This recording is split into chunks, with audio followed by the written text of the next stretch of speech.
মরা তো লাগবে, মরা তো লাগবে।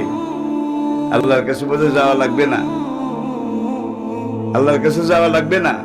আসুন, কিয়ামতের আগে পুরা পৃথিবীতে যখন বিভ্রান্তি বিভ্রাট সৃষ্টি হয়ে যাবে, কোরআনের বিরুদ্ধে, নবীর বিরুদ্ধে, দ্বীনের বিরুদ্ধে বিভিন্ন ভাবে ঠাট্টা মস্কারি, দ্বীনকে কটাক্ষ, দ্বীনপন্থী যারা দ্বীন কায়েমের চেষ্টা করে তাদের উপরে আঘাত, এগুলো যখন শুরু হয়ে যাবে, এই সময় আমার একটা সুন্নাহকে যে শক্ত করে ধরবে, আল্লাহ পাক হাসরের দিন তার আমলনামায় 100 শহীদের সওয়াব লিখে দেবেন।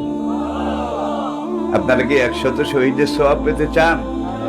কে কে চান? নারায়ে তাকবীর, নারায়ে তাকবীর। হাত নামান।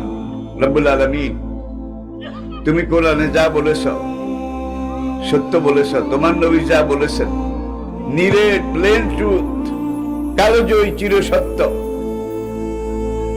তোমার ভাষা কোরআন, নবীর ভাষা হাদিস, এই দুইটার বহিঃপ্রকাশ হিসাবে হাসরের কঠিন দিনে আমাদের সবাইকে ডান হাতের মালিক বানিয়ে দিও, আমাদের আমলনামা ডান হাতে দান করিও।